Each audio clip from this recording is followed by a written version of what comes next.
Je te souhaite la bienvenue sur mon podcast Off the Mat. Mon intention est de te partager ici les clés précieuses que j'ai reçues du yoga pour apprendre à m'aimer, reprendre confiance en moi, cultiver mon équilibre, ma paix intérieure chaque jour. Je te souhaite la bienvenue chez toi.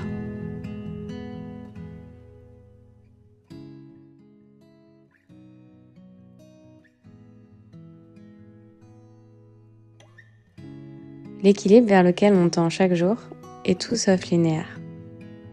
Peu importe les efforts, peu importe le travail régulier, il sera toujours la somme de nos déséquilibres. Parfois, la vie nous semblera incroyablement simple, stable, confortable, et souvent elle nous paraîtra si désordonnée, si imprévisible, si douloureuse. La quête de l'équilibre, ce n'est pas une quête vers la perfection, c'est une quête vers la présence. Parce que c'est quand la vie nous semble si instable que l'équilibre nous murmure tout doux l'importance de ralentir, de s'arrêter et d'écouter. Voici le thème qu'on explore ce mois-ci sur le studio. Celui de redéfinir cette notion d'équilibre, ou tout du moins d'accepter qu'une autre manière existe de trouver l'équilibre. L'objectif du programme Unfolding, c'est d'apprendre à trouver l'équilibre dans le déséquilibre. Ensemble, on va explorer les notions de yang et de yin par le mouvement, mais aussi comment embrasser la dualité et l'opposition des forces qui nous composent pour trouver notre chemin vers l'ancrage. On va embrasser l'abandon, le lâcher-prise et la légèreté pour accueillir nos déséquilibres plutôt que de les fuir, qu'ils soient physiques ou même émotionnels. Et lorsqu'on trouve cet état d'inertie entre la résistance et le lâcher-prise, on peut finalement revenir à ce que le yoga nous invite. Revenir à son soi pur, brut et honnête. Celui où la fuite, la honte, la culpabilité n'existent pas. Loin des standards, tu te débarrasses de ce que tu penses devoir être pour retrouver qui tu es. En toi résident deux énergies opposées qui chaque jour s'entrelacent et se bousculent dans une danse harmonieuse. Ton yin et ton yang. Et la vie, en fait, elle fonctionne exactement via ce même principe de dualité. L'inspiration puis l'expiration, l'expansion puis la contraction, le repos puis l'action. C'est tout sauf stable et immuable. Ton équilibre intérieur s'installe via ce jeu d'opposition. Il est la somme de ces vagues qui te bousculent et t'abîment, mais qui te rendent incroyablement plus forte. Trouver l'équilibre, ça consiste finalement à embrasser la somme de ces déséquilibres, consciente que l'un est tout aussi nécessaire et sacré que l'autre. En explorant l'équilibre, on explore aussi cette notion d'abondance et de contentement. Comprendre que quand il n'y a rien, en réalité, il y a tout. Personnellement, j'ai compris le concept d'abondance le jour où j'ai compris le concept de contentement. Et par comprendre, j'entends principalement ressentir. Ce jour où je me suis sentie complètement satisfaite de ce que j'avais, peu importe ce que j'avais ou ce que je n'avais pas, alors je me suis sentie en paix. Ce jour où je me suis sentie entière, satisfaite de qui j'étais, peu importe ce que j'avais un jour accompli, gagné ou possédé, je me suis sentie en paix et suffisante. Ce jour où je n'ai plus ressenti le besoin d'avoir pour être, de consommer d'une telle manière pour me sentir appartenir, alors je me suis sentie en paix. Et ce jour où j'ai ressenti une paix profonde m'habiter, c'est le jour où j'ai réalisé que je n'avais pas besoin de courir après quoi que ce soit ni qui que ce soit pour exister aux yeux du monde. Parce que finalement, c'est quand j'ai saisi le sens de « je suis assez » que j'ai compris que je n'avais besoin que de moi pour construire ma valeur. Aucune relation, aucune possession, aucun job. Rien de tout cela n'a un jour défini ma valeur. L'ignorance donc derrière moi, une réalité simple s'est alors révélée sur mon chemin. Tu as absolument tout. Tout ce qu'un jour tu as cherché à posséder, tu l'avais déjà. Et tout ce qu'un jour tu as voulu devenir, eh bien, tu l'étais déjà. Parce que tout est déjà là. Et rien d'autre n'est nécessaire. Lorsque tu vois, lorsque tu comprends, lorsque tu ressens l'abondance, tu ressens alors un sentiment sincère de suffisance envers toi-même et envers la vie, sans avoir besoin de plus pour y borner ta réussite et ta valeur. L'attachement, c'est pas une notion qui réfère uniquement à celui qui existe et qu'on cultive vis-à-vis des choses matérielles, c'est-à-dire visibles et tangibles. La plus grande difficulté, selon moi, c'est de parvenir à lâcher prise sur cette peur constante de manquer de ce que les autres ont, de ce que les autres vivent et que l'on aimerait soi-même avoir ou expérimenter. De lâcher complètement prise sur cette peur permanente de ne pas appartenir et de ne pas être vu par celles et ceux qu'on admire et ainsi de ne pas se sentir exister au travers du regard des autres. Alors finalement, le plus grand obstacle ne serait-il pas le regard des autres? La plus grande souffrance que l'on nourrit quotidiennement et que l'on s'impose ne serait-elle pas de définir sa valeur en fonction de l'approbation des autres? Quand j'ai repris les rênes de ma vie, quand j'ai cessé de donner le contrôle de mes choix, de mes pensées et de mes émotions aux autres, je me suis alors autorisée à exprimer ma vérité et surtout à ne pas en avoir honte, quelles qu'en soient ces différences avec les standards ou avec les groupes sociaux. La confiance en soi, c'est quelque chose qui se construit avec le temps et qui se durcit avec l'expérience et la pratique. La confiance en soi, c'est quelque chose qui sera d'abord très frêle, un peu tremblante, avant qu'elle ne devienne puissante et inspirante pour les autres. À Parigraha, c'est l'une des leçons principales qui est enseignée dans la Bhagavad Gita. Krishna, un des personnages, donc, qui enseigne à Arjuna d'agir pour le simple but d'agir au moment où c'est nécessaire, plutôt que d'agir en vue d'obtenir un résultat bien précis. Dans notre société moderne, on initie souvent une action parce qu'on espère en retour gagner ou atteindre quelque chose grâce à cette action. Mais comment serait ta vie si tu agissais simplement depuis le cœur, simplement avec cette envie de donner du bon en faisant ce qui est juste, plutôt que pour obtenir quelque chose en retour? D'ailleurs, pose-toi cette question. À chaque fois que tu fais quelque chose, est-ce que tu attends quelque chose derrière? À chaque fois que tu vas ressentir une forme de déception, demande-toi d'où vient cette déception, d'où naît ma déception? Qu'est-ce que finalement j'attendais, même inconsciemment, de mon action? Et comment j'aurais pu justement agir complètement détaché de cette attente pour me permettre justement de ne pas souffrir? L'avidité, c'est l'un des plus grands maux de notre société, ô combien nourri par les réseaux sociaux. Là encore, ma réflexion, elle dépasse complètement cette idée de possession matérielle. Vouloir toujours plus sur son tapis, c'est un acte d'avidité. Vouloir ce que les autres font ou semblent avoir, c'est un acte d'avidité. Tristement, ce besoin de reconnaissance emmène beaucoup à des actes qui sont parfois désalignés avec leur quête initiale et aussi avec les valeurs sincères et authentiques qu'ils cultivaient et qu'ils défendaient jusqu'à présent.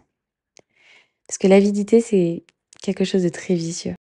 Elle va s'immiscer petit à petit dans notre tête et elle va nous faire rapidement oublier la vraie raison pour laquelle on a commencé. C'est là que ta passe est nécessaire, cette flamme intérieure qui frémit et qui t'habite. C'est elle qui crée l'action. Santosha, de l'autre côté, va justement venir calmer cette énergie qui est parfois un peu trop vive, un peu trop gourmande et un peu trop avide. Santosha te rappelle qu'ici, maintenant, tout est absolument suffisant et parfait. Et Santosha te rappelle que tu es assez et qu'en te satisfaisant finalement de cet ici et maintenant, tu n'es que plus forte et plus inspirante. Ta nourriture, c'est pas uniquement celle que tu vas mettre dans ton assiette. Pour évoluer dans ta vie avec légèreté, joie, suffisance, mais aussi optimisme, il est tout aussi fondamental de veiller à la qualité de la nourriture que ton esprit consomme chaque jour. Des médias sociaux que tu consommes, des routines que tu suis, aux personnes avec qui tu passes ton temps. Chaque choix que tu fais quotidiennement dessine les lignes de qui tu es, influence ta manière de penser et impacte ton énergie chaque jour. Consommer en pleine conscience, ça ne signifie pas que tu doives te débarrasser de tout, ni que tu doives d'ailleurs restreindre tes plaisirs. Consommer moins mais mieux, ça signifie de choisir, et surtout de choisir avec une intention. L'abondance ne fait pas référence à la quantité de tes possessions, mais bien à la qualité de ce qui constitue ta vie, parce que c'est elle qui te fera te sentir forte, puissante et suffisante, ou à contrario faible, incapable et inutile. C'est en cultivant des choix, des habitudes, des routines qui sont justes, des relations qui sont justes, c'est-à-dire qui vont soutenir tes propres désirs, qui vont renforcer tes connexions et qui vont contribuer à construire des moments simples de joie. Tu trouveras l'épanouissement et la suffisance, non pas en ajoutant, mais bien en embrassant ce que tu possèdes déjà. Tu n'as pas non plus besoin de te libérer complètement de tout et de te débarrasser au point de te restreindre. Comprendre simplement que qui tu es et ce que tu as à chaque instant est suffisant t'amène à cet état de joie et de légèreté. Une autre notion importante pour trouver l'équilibre, pour cultiver l'équilibre et pour embrasser les déséquilibres, c'est d'apprendre à s'incarner chaque jour comme élève et donc à faire preuve d'humilité. Guérir, ça ne consiste absolument pas à se réparer, à se changer ou même à effacer le passé. Guérir, ça consiste à comprendre, à se connaître, à s'aimer inconditionnellement, en acceptant ses parts d'ombre autant que ses parts de lumière. Et s'aimer, c'est aussi apprendre à se respecter et envoyer ce même message à l'univers. Je sais que je mérite d'être aimée inconditionnellement. Je sais que je mérite d'être respectée inconditionnellement. Et par ces vibrations, par ces mots doucement murmurés, l'attraction des justes personnes, des justes situations et des justes expériences. C'est vraiment ainsi que fonctionne la vie, de manière énergétique, avec une intention. On est des êtres d'énergie et ce qu'on désire, on peut l'obtenir. Il suffit simplement de commencer avec une intention qui est claire et qui est ferme et d'y aligner ses valeurs, ses actes, ses paroles et ses pensées. Toutes ces choses qui sont à notre portée, toutes ces choses que nous contrôlons, ce sont des graines que chaque jour on va semer pour un jour en cultiver les fruits savoureux. Je crois que la clé du bonheur et de la quiétude intérieure réside dans notre capacité à s'incarner chaque jour comme un élève. Je crois pas qu'on soit tous faits pour tous s'entendre, mais je crois qu'on est tous faits pour nous enseigner mutuellement. Le terme yoga signifie union. Nous ne faisons qu'un. Dans mon apprentissage de la philosophie du yoga, j'ai longtemps pensé, et je crois sincèrement à tort, que ça signifiait que je devais être énergétiquement en accord et en symbiose avec tout le monde. Et grandir m'a fait le cadeau de l'humilité et de la sagesse, autant que de la tolérance et de l'écoute. La définition du yoga, si je peux dire plutôt de mon yoga, a alors pris tout son sens. On ne fait qu'un parce qu'on se complète tous. Un petit peu comme un immense puzzle dont nous serions tous les pièces. Nous ne faisons qu'un parce que nous sommes tous égaux. Nous sommes tous les enseignants des autres et nous sommes tous les élèves des autres. On a tous à apprendre des autres et on a tous à apprendre aux autres. Et c'est ce cercle finalement vertueux de donner et de recevoir. C'est cette seule boucle qu'on devrait poursuivre et qu'on devrait nourrir. Personne n'est parfait, ça équivaut un petit peu à « il faudrait bien plus qu'une seule vie à ton âme pour s'élever et s'envoler vers l'illumination ». Alors rappelle-toi que toute déception est ton enseignante, que toute colère est ton enseignante, que toute honte est ton enseignante. Rappelle-toi que chacune de tes blessures, chacun de tes inconforts, chacune de tes relations difficiles et de tes expériences douloureuses sont elles parce qu'elles appuient exactement là où tu avais déjà mal. Personne n'est responsable de ces bleus qui recouvrent ta peau, ni même toi-même. Par contre, tu as la capacité de te protéger, de sorte à ce que lorsque quelque chose ou quelqu'un cherche à appuyer sur ces bleus, ça ne te fasse plus autant mal. Parce que les blessures, elles vont rester. Mais la douleur, elle peut s'adoucir. Ta ligne d'arrivée n'est autre que ton voyage et ta destination n'est autre que ton présent. Si tu ne dois garder qu'un seul objectif en tête quand tu avances dans ta vie et vers tes rêves, c'est de regarder juste ici, sous tes yeux, parce que finalement, tout est déjà là. Je crois qu'un des plus grands freins au bonheur dans notre société, c'est cette volonté constante de vouloir réparer. Et qui rejoint finalement ce besoin du plus. Ce caractère avide de l'être humain. Comme si certaines émotions, certaines pensées n'étaient pas justes. On nous apprend simplement pas à être soi avec soi. La peur n'est pas moins bonne que la confiance et la tristesse n'est pas moins bonne que la joie. La colère n'est pas moins bonne que l'est la sérénité. On a simplement grandi avec cette vision d'une vie dichotomique, le bien, le mal, le juste et le faux. Mais si finalement on décidait que tout ce qui existe dans l'entre-deux. Cet entre-deux, c'est cet espace de flottement et d'inertie dont je te parlais un peu avant, qui est dépourvu de jugement. C'est dans cette inertie finalement, dans ce moment de flottement, que tu expérimentes ce qu'est l'équilibre. Il n'y a aucune étiquette, aucune case, tout est. Simplement, tout est. On porte tous en nous la douleur et beaucoup d'entre nous se refusent à l'accepter parce que souffrir, c'est quelque chose qui est mal vu.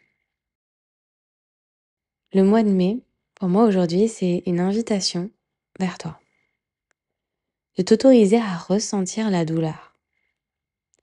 Parce que la seule manière d'avancer, de grandir, c'est de s'asseoir avec ce qui nous fait du mal. Une émotion bloquée, une gorge nouée, interdiction qu'on se place de pleurer. La honte disparaît lorsqu'on change sa structure de pensée. Je ne suis pas faible lorsque je pleure, lorsque je suis en colère ou lorsque je crie. Je suis forte lorsque j'ai le courage d'accueillir ce qui m'habite avec compassion et avec bienveillance. De la même manière, je ne suis pas faible lorsque je perds l'équilibre. Et je suis forte lorsque j'ai le courage d'accueillir mes déséquilibres. Et c'est dans cette capacité à accueillir avec compassion et avec bienveillance que doucement tu trouves ton chemin vers l'équilibre. Tu as le droit de ressentir le manque d'une relation disparue, d'une vie à laquelle tu aspirais, d'une vision que tu pensais réaliste. Ressentir ce qui nous fait mal ne nous rend pas plus faibles ou plus vulnérables. C'est une caractéristique qui nous définit en tant qu'être humain. Le courage ne réside pas dans notre capacité à éviter la douleur, mais dans notre capacité à exister, consciente qu'elle n'est pas vouée à rester pour toujours. Et certains jours, il suffit simplement de se l'avouer haut et fort. J'ai mal, je suis blessée, et laisser des larmes ou tout simplement le silence de l'entre-deux passivement nous guérir. La guérison ne consiste pas à effacer le passé, mais à apprendre à vivre avec le passé. Les blessures ne sont pas destinées à nous consumer, mais bien à nous enseigner. Tes déséquilibres ne sont pas destinés à te consumer, mais à t'enseigner.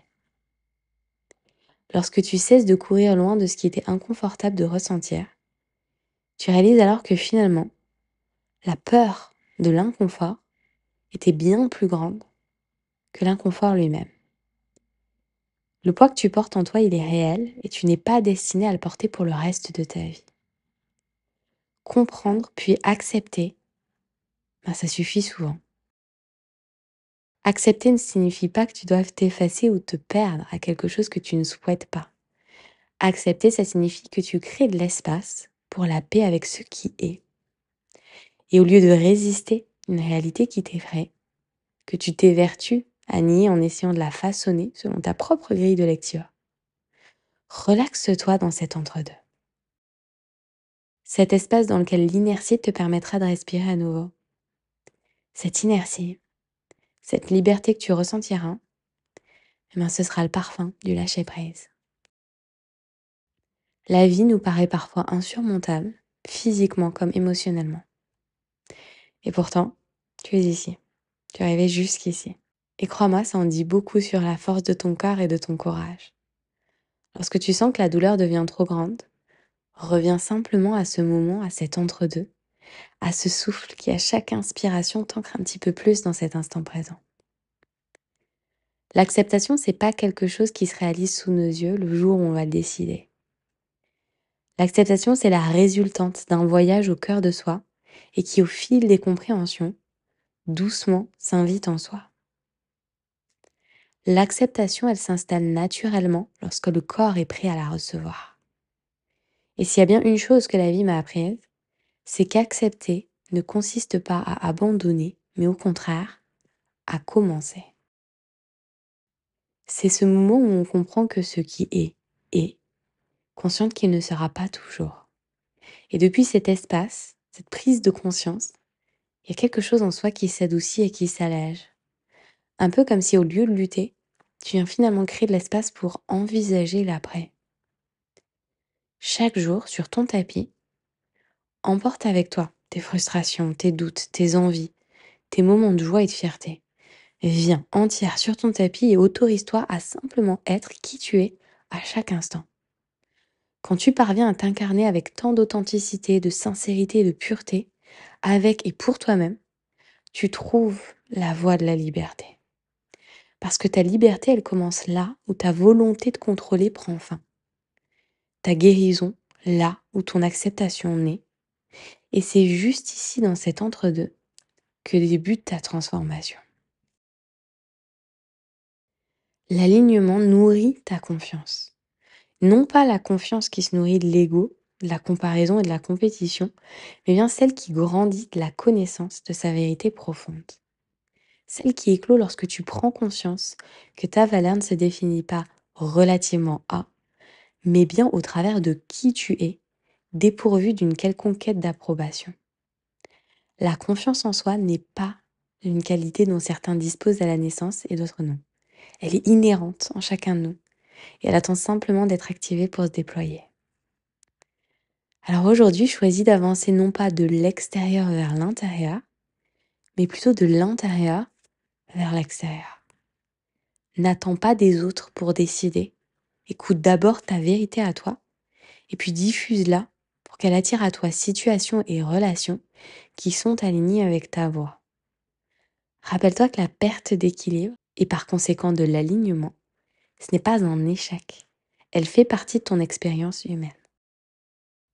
Incarne cet espace bienveillant pour accueillir tes doutes et tes peurs avec compassion et avec patience. L'invitation d'Unfolding, l'invitation de ce mois sur le studio, c'est de lâcher prise sur le jugement et la culpabilité, ainsi que sur la honte, pour ne plus nourrir ta frustration et ton sentiment d'échec perpétuel.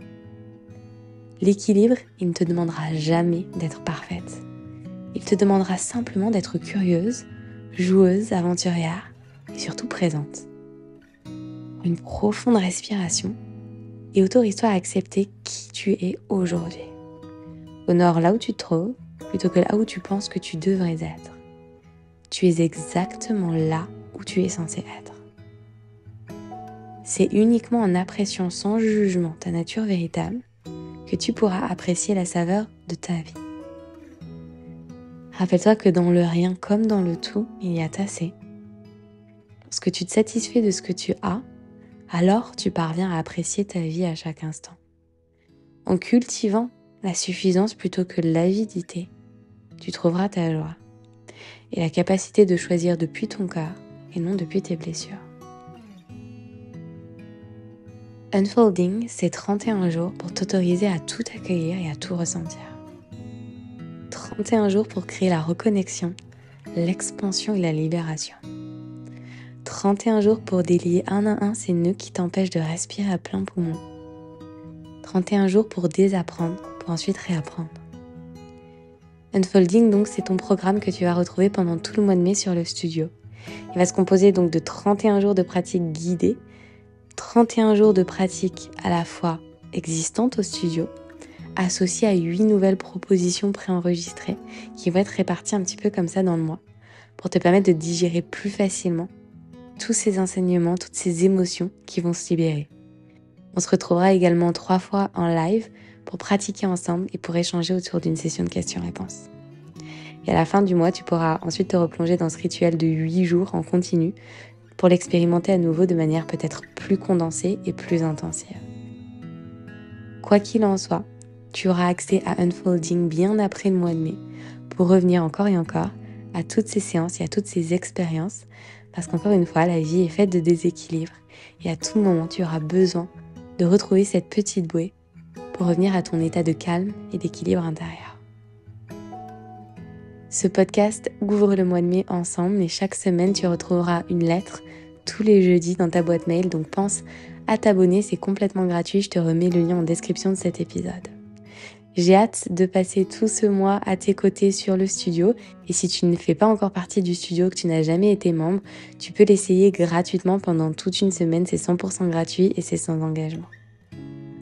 Merci pour ton écoute, merci pour ta présence ainsi que ta bienveillance.